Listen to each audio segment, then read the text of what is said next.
എല്ലാവർക്കും നമസ്കാരം. നമ്മളിപ്പോൾ കാണുന്നതാണ് ആതിരപ്പള്ളി വെള്ളച്ചാട്ടത്തിൻ്റെ മെയിൻ ഗേറ്റ്.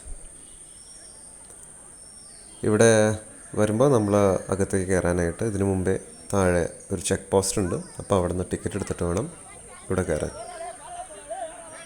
അവിടെ ടിക്കറ്റ് നിരക്കെന്ന് വെച്ച് കഴിഞ്ഞാൽ എനിക്ക് തോന്നുന്നു ഒരു അഡൽട്ടിന് 60 റുപ്പീസാണ്. അപ്പോൾ ആക്ച്വലി ഈ 60-ൽ നിങ്ങൾക്ക് വാൽപ്പാറ പോകാനുള്ളതും ആതിരപ്പള്ളി പോകാനുള്ളതും കൂടി ചേർത്താണ് അവർ ചാർജ് ചെയ്യുന്നത്. അപ്പോൾ മെയിൻ ഗേറ്റിൽ നിന്ന് കയറി നമ്മൾ ആദ്യം കുറച്ച് നടക്കാനുണ്ട് നമ്മുടെ വെള്ളച്ചാട്ടത്തിൻ്റെ സ്ഥലം വരെ. അങ്ങോട്ടേക്കുള്ള വഴിയെന്ന് വെച്ചാൽ നമ്മളിപ്പോൾ കാണുന്ന പോലെ ഇത് കോൺക്രീറ്റ് ഇട്ട വഴിയാണ്. ഇരുവശങ്ങളിലും കരിങ്കല്ല് പതിച്ചിട്ടുണ്ട്. അതുകൊണ്ട് തന്നെ നമുക്ക് നടന്ന് കയറാനൊന്നും വലിയ ബുദ്ധിമുട്ടില്ല. കുറച്ച് പ്രായമാർക്ക് വന്നാലും ഈസി ആയിട്ട് ഇതിൽ കൂടെ നടന്ന് പോകാമെന്നേ ഉള്ളൂ. വലിയ കയറ്റോ ഇറക്കമൊന്നും പറയാനില്ല. പിന്നെ നടന്ന് പോകുന്ന വഴി തന്നെ ഇതുപോലെ ഇരുവശങ്ങളിലും ബാത്റൂം സൗകര്യമൊക്കെ ഉണ്ട്. അപ്പോൾ അതും നമുക്ക് അത്യാവശ്യം യൂസ് ചെയ്യണമെന്നുണ്ടെങ്കിൽ അതും ഒരു പ്രയോജനപ്രദമാവുന്ന ഒരു കാര്യമാണ്. പിന്നെ ഞങ്ങൾ പോയതൊരു സാറ്റർഡേ ആയിരുന്നു. അന്ന് അത്യാവശ്യം തിരക്കുണ്ടായിരുന്നു. ഭൂരിഭാഗം ആൾക്കാരും തമിഴ്നാട്ടിൽ നിന്ന് തന്നെ ആണെന്നാണ് എനിക്ക് തോന്നുന്നത്. അപ്പോൾ ഈ വെള്ളച്ചാട്ടത്തിലേക്ക് എത്തുന്നതിന് മുമ്പ് നമ്മൾ നോക്കുകയാണെങ്കിൽ നമ്മുടെ ആ വഴിയുടെ ഇരുവശങ്ങളിലും നമുക്ക് കുറേ മരങ്ങൾ കാണാം. ഇതിൽ ഏറെക്കുറെ മിക്കതും തേക്കെല്ലാം തന്നെയായിരുന്നു. തേക്കും മുളയുമായിരുന്നു കൂടുതൽ കാണാൻ പറ്റിയിരുന്നത്. ഇത് പിന്നെ ഒരു ഫോറസ്റ്റ് ഏരിയ ആയതുകൊണ്ട് തന്നെ മറ്റ് പ്ലാസ്റ്റിക് ഉൽപ്പന്നങ്ങളോ വേസ്റ്റുകളോ ഒന്നും നമുക്കിവിടെ ഡംപ് ചെയ്യാൻ പറ്റില്ല. ഫോർ എക്സാമ്പിൾ നമ്മൾ പറയുകയാണെങ്കിൽ ഇപ്പം നമ്മളിപ്പോൾ എത്താറായി മുന്നിൽ കാണുന്നത് ഇവരുടെ ഒരു ചെറിയ ക്യാൻറ്റീനാണ്. ഈ വെള്ളച്ചാട്ടത്തിൻ്റെ മുകൾ ഭാഗത്ത് നമുക്ക് 2 ക്യാൻറ്റീൻസ് ഉണ്ട്. ഇവിടെ നമുക്ക് ചെറിയ സ്നാക്സോ ജ്യൂസോ ഐസ്ക്രീംസോ ഒക്കെ നമുക്ക് കിട്ടാം. പക്ഷേ ഇപ്പം ഫ്രൂട്ടി അതുപോലത്തുള്ള സോഫ്റ്റ് ഡ്രിങ്ക്സിൻ്റെ ഒക്കെ MRP ഒരു 10 രൂപ കൂടുതൽ ചാർജ് ചെയ്തിട്ടാണ് അവർ നമുക്ക് തരാം. അപ്പോൾ അങ്ങനെ തരുമ്പോൾ ആ കുപ്പിയിലൊരു സ്റ്റിക്കർ ഒട്ടിച്ചിട്ടുണ്ടാവും. നമ്മൾ ഇവിടുന്ന് ഇറങ്ങി ആ മെയിൻ ഗേറ്റിലെത്തുമ്പോൾ ഈ കുപ്പിയും ഈ സ്റ്റിക്കറും കൂടി കാണിക്കുകയാണെങ്കിൽ അവർ നേരത്തെ ചാർജ് ചെയ്ത എക്സ്ട്രാ 10 റുപ്പീസ് നമുക്ക് തിരിച്ചു തരും. അപ്പോൾ അത് ഒരു ഗുഡ് ഇനീഷ്യേറ്റീവാണ് ആക്ച്വലി. ഇവിടെ വേസ്റ്റൊന്നും ആരും ഡംപ് ചെയ്യാണ്ടിരിക്കാൻ അതൊരു നല്ലൊരു ഇനീഷ്യേറ്റീവാണെന്ന് തോന്നുന്നു. പിന്നെ ഇതൊരു സമ്മർ സമയത്താണ് ഞാൻ അവിടെ എത്തിയത്. അതുകൊണ്ട് തന്നെ വെള്ളം അത്യാവശ്യം കുറവായിരുന്നു. പിന്നെ ഈ മോൾ ഭാഗത്ത് ഇഷ്ടംപോലെ പാറക്കല്ലുകളുള്ളതുകൊണ്ട് തന്നെ ചെറിയ ചെറിയ കുഴികളുണ്ട് സൈഡിലൊക്കെ. അപ്പം അവിടെ ഈ വെള്ളം കിട്ടി നിന്ന് ഒരു ചെറിയ കുളം പോലത്തെ സൗകര്യം നമുക്ക് കിട്ടും. അപ്പോൾ അവിടെയൊക്കെ ആൾക്കാർ ഇറങ്ങി കുളിക്കുന്നുണ്ടായിരുന്നു.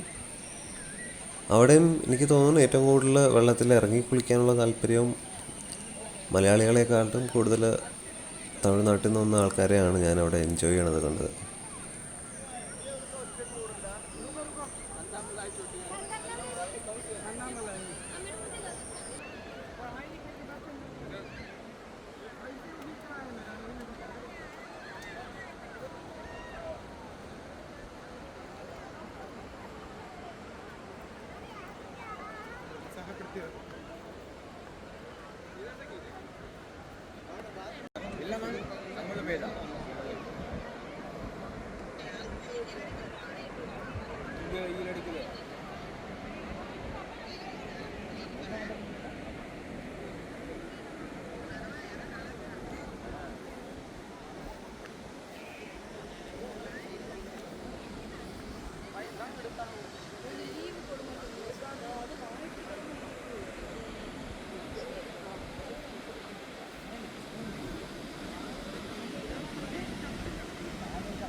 വെള്ളച്ചാട്ടത്തിൻ്റെ യഥാർത്ഥ ഒരു വ്യൂ കിട്ടണമെങ്കിൽ നമ്മൾ ശരിക്കും പറഞ്ഞു കഴിഞ്ഞാൽ ഇവിടുന്ന് താഴത്തേക്ക് ഇറങ്ങണം.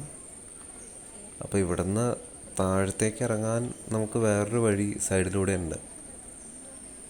ഈ വഴി ശരിക്കും പറഞ്ഞു കഴിഞ്ഞാൽ നമ്മൾ ആദ്യം കണ്ട പോലത്തെ അത്ര കോൺക്രീറ്റ് ഇട്ട് ഭംഗിയാക്കിയ വഴിയൊന്നുമല്ല. എന്നാലും നമുക്ക് വലിയ കുഴപ്പമൊന്നുമില്ലാണ്ട് നടന്നു പോവാം. ഇതുപോലെ കരിങ്കല്ലാണ് ഏറ്റവും കൂടുതൽ ഉപയോഗിച്ചേക്കുന്നത്. സൈഡിലൊക്കെ ഈ മുള കെട്ടിയേക്കണോണ്ട് തന്നെ അത്യാവശ്യം ഒന്ന് പിടിച്ചിറങ്ങണം എന്നൊക്കെ ഉണ്ടെങ്കിൽ അതിനൊക്കെയുള്ള സൗകര്യമുണ്ട്. പിന്നെ അത്യാവശ്യം സ്റ്റീപ്പാണ് ചിലയിടങ്ങളിൽ ഇറക്കം. അതുകൊണ്ട് തന്നെ സൂക്ഷിച്ചാണ് എല്ലാവരും ഇതിലൂടെ നടക്കുന്നത്. പിന്നെ ഈ സൈഡിൽ കുറച്ചുകൂടി ഡെൻസാണ് മരങ്ങൾ. അതുകൊണ്ട് തന്നെ നട്ടുച്ചയ്ക്ക് പോയാലും നമുക്ക് വെയിലിനെ കുറിച്ച് പേടിക്കേണ്ട അവസ്ഥയൊന്നുമില്ല. പക്ഷേ മഴ പെയ്ത് കഴിഞ്ഞാൽ ചിലപ്പോൾ തിരിച്ച് കയറാനുമൊക്കെ ഒന്ന് സ്ലിപ്പ് ചെയ്യാനൊക്കെ ഉള്ള ചാൻസ് ഉണ്ട്. നമുക്ക് ഈ മുകളിൽ നിന്ന് തന്നെ നോക്കുമ്പം ഈ മരങ്ങളുടെ ഇടയിൽ കൂടി കാണാം വെള്ളച്ചാട്ടത്തിൻ്റെ ചെറിയ ചെറിയ ഭാഗങ്ങൾ.